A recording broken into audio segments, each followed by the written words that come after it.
Monsieur Diop est le directeur de l'école. C'est lui qui pilote les activités. Et quand il est face à ses élèves, il a toujours le même discours. Il faut chercher à avoir un métier, c'est important dans la vie. Parce que avoir un diplôme, BFM, bac, sans une qualification professionnelle ne veut rien dire. Aujourd'hui, il faut toujours chercher à se qualifier. Donc vous, d'ici 6 mois, vous aurez tout de suite une bonne qualification, un titre, un diplôme qui vous permettra d'être opérationnel sur le terrain. Dans cette école, les cours sur le terrain commencent après 3 mois d'enseignement pratique. On ne peut pas jeter un jeune en entreprise sans autant au moins faire 2 à 3 mois avec ce jeune qui commence à comprendre les rudiments du métier. Et maintenant, c'est après cela qu'on commence à le mettre en entreprise pour qu'il parvienne à mieux comprendre la volonté et tout ce qu'il aura à faire pendant la formation. Alors, pour permettre aux étudiants de trouver des stages, l'école a développé des partenariats avec des entreprises, une dizaine au total.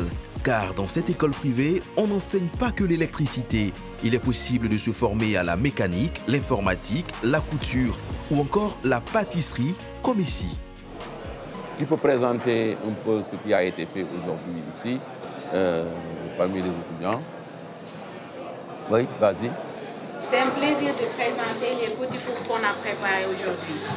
Pour les denrées, on a mis 200 g de farine, 100 g de beurre, 75 g de sucre. Ici, les élèves ont payé 120 000 francs CFA pour s'inscrire. Mais pour le directeur, l'investissement sera très vite rentabilisé. On peut aller sur un taux de 70 à 80% du taux d'employabilité avec ces entreprises-là qui prennent beaucoup dans la formation.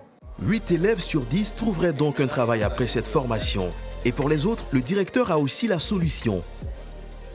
On est aujourd'hui convaincus que la formation professionnelle, on ne peut plus compter à peut-être être inséré dans une entreprise. Mais peut-être chercher même à créer sa propre entreprise.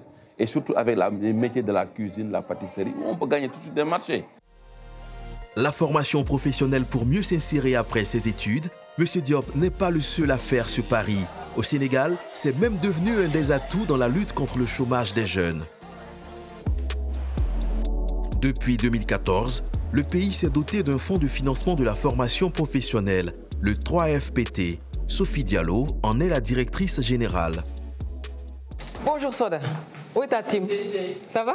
Bien. Tu vas bien, Sidi est là? Bien, merci. Il est à son bureau. Ça va? Le fonds est financé par toutes les entreprises par une taxe qui représente 3% du montant des salaires. En contrepartie, l'institution finance la formation de leurs salariés, mais aussi des jeunes à la recherche d'une formation professionnelle.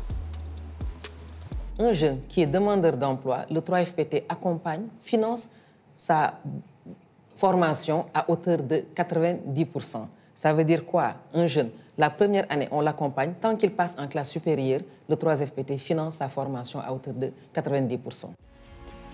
Une formation professionnelle presque gratuite pour les étudiants. C'est justement ce qu'est venu chercher Aloïs il y a 3 ans. Il vient tout juste de terminer ses études, un BTS de technicien réseau. Des études qu'il n'aurait pas pu s'offrir. Pour nous, l'année scolaire, c'est à 1 255 000. Maintenant, le bon de 3FPT couvre les 90%, ce qui fait que nous, en tant qu'étudiants, on ne paye que 120 000 pour de la formation. L'institution finance les études de ceux qui s'orientent dans les secteurs que le pays a définis comme stratégiques. On essaie de les identifier dans les métiers porteurs, ce sont les métiers du numérique, les métiers du pétrole et du gaz, l'industrie, l'artisanat, les BTP. Pour cette année scolaire, le 3FPT devrait permettre à 3000 étudiants de réaliser des études.